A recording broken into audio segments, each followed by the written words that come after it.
The US and Ukraine are conducting joint Navy drills in the Black Sea this week.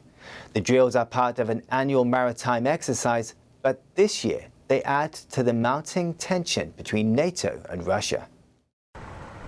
Ukrainian and U.S. naval forces are going to start joint sea drills in Ukraine's southern port city of Odessa on Tuesday. Until now, a stage of joint combat training took place. Now we move to the stage of active sea drills. The combat training and drills are part of the Sea Breeze 2021 military exercises, co-hosted by the U.S. and Ukraine. The annual multinational maritime exercise has provided an opportunity for Black Sea nations to train together with NATO allies and partners since 1997. This year's exercises take place amidst rising tensions between NATO and Moscow. In March and April, Russia deployed troops on the border with Ukraine, and some of them still remain there. Well, we're operating in international waters. As far as the Russian Federation naval response, you'll have to ask the Russians. I can't respond to that. And we will continue to operate safely and professionally and interact with both our partner forces and any Russian Federation vessels professionally. Sea Breeze 2021 takes place from June 28th to July 10th, with 32 countries participating. Russia's embassy in Washington called for the drills to be canceled. The French Senate has voted to block a referendum about making the fight against climate change part of the French constitution. That's according to a statement it issued on Monday. French President Emmanuel Macron had promised to organize such a vote in response to criticism that he hadn't done enough to protect the planet. Right-wing lawmakers expressed concerns that a state guarantee might become an obstacle to innovation and French business. A group of centrist senators linked to Macron's party said in a statement on Monday that the Senate's vote definitely closes the door on holding a referendum. And in other news, France's champagne industry group on Monday blasted a new Russian law forcing foreign champagne producers to add a sparkling wine label to their bottles. They called for champagne exports to Russia to be halted. NTD's Al Rhodes brings us this report. Tensions between Moscow and French winemakers bubbled over on Monday when France's champagne industry group called on its members to halt all shipments of the fizzy beverage to Russia. This is because of a new law signed by Russian President Vladimir Putin that forces foreign champagne producers to add the words sparkling wine to their labels. The law requires all non-Russian producers of sparkling wine to describe their product as such on every bottle. But Russian makers of Champanskoye may continue to use that term alone. In response, France's Champagne Wine Professionals Committee said all shipments to Russia should be halted. They said the name Champagne, which refers to the region in France the drink comes from, had legal protection in 120 countries. Charles Gourmet is the committee's Director General. It's tragic for the producers who are losing the legitimate right to use this name. It's also tragic for our business with Russia, because at least temporarily, champagne wines will no longer be able to be exported to Russia, because they no longer conform with the rules. The Champagne Committee also called on French and European Union diplomats to get the law changed. Moet Hennessy, the maker of Dom Perignon, said on Sunday it would comply with the law and begin adding sparkling wine to bottles destined for Russia. Earl Rhodes, NTD News. Self-driving public transport is upon us. In Germany, 3 autonomous e-buses have been running since mid-April.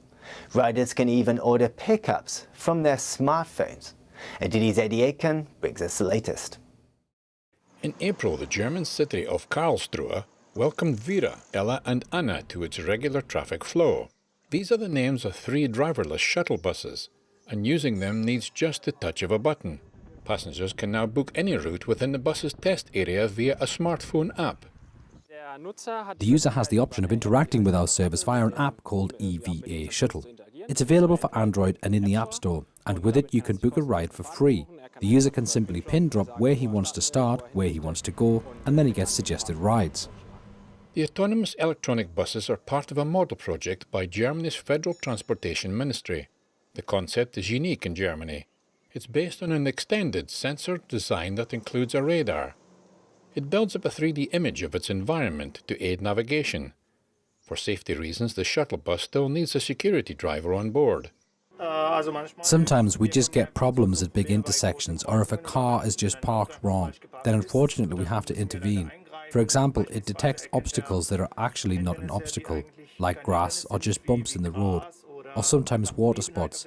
If it's raining or something, then we have to intervene.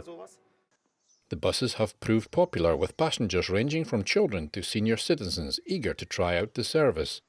And as for the future of the self-driving buses, With the concept, of course, the plan is someday, and this means several years, to get the security driver out of the vehicle, to then, for example, to allow for a real 24/7 mobility, which serves also the rural areas. the test period runs until the end of July.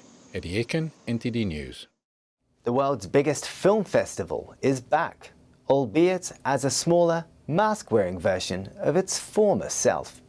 But some hope that the return of Cannes marks the return of normality to the film industry. NTD's Joy Duguid has the story.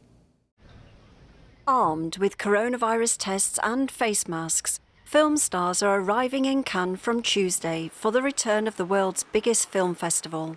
The festival was cancelled last year due to the pandemic. This year, organisers and local authorities are banking on strict protocols and testing to keep the event trouble-free. So maybe people should wear their masks, and no one's going to hug or embrace each other at the top of the stairs either. We want to be very cautious and exemplary.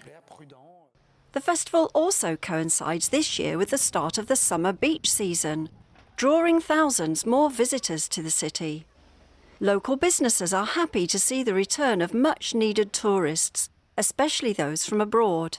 We lost millions, yeah, and we lost most of it. It's all the foreign clients, you know, all our foreign visitors, and but we're very happy now to have the film festival again. You know, it's the beginning of the return of all the international events. The 74th Cannes Festival will have 24 films in competition, including Still Water starring Matt Damon and a premiere of the latest Fast and Furious movie. The Cannes Film Festival is usually a hectic 12-day event in May. Fewer people are attending this year, 28,000 compared with the usual 35 to 40,000. But holding Cannes sends a message that films are back, after productions and premieres were derailed by the pandemic. Joy Duguid, NTD News. A famed seascape painting by one of the most renowned maritime painters, English artist J.M.W. Turner, is set to be sold in London on Wednesday. NTD's Anna Rodriguez has the story. Billowing waves, bobbing boats, the mouth of England's River Thames captured by one of its greatest landscape painters, J.M.W. Turner. Purfleet and the Essex shore, as seen from Longreach, will go under the hammer at the Sotheby's auction house in London on Wednesday. It is expected to sell for between £4 million and £6 million. It's one of a series of important early seascapes that were painted between about 1806 and 1809, so in the middle of this series, which really were the primary body of work that established Turner's contemporary fame and reputation as the greatest seascape painter that had ever lived. Purfleet and the Essex shore, as seen from Longreach, was painted at the height of the Napoleonic Wars. Gascoigne says it was the subject of the sea itself and Turner's depictions of it that distinguished him and paved the way for his acclaim. And this swirling sort of vortex of moving waves right in the foreground, which are right at the viewer's eye level, is wonderful. The composition of the picture, the way it's conceived, you know, you as the viewer are very much there at sea with these boats. You know, you're part of the action, part of the scene. Gascoigne says the painting has not been exhibited in public for the best part of 100 years. The Turner specialist says the market for such painting is strong, with the pandemic seeing a growing demand for major blue-chip artists. Anna Rodriguez, NTD News. That's the news for today, and thanks for tuning in. I'm Stuart Leith.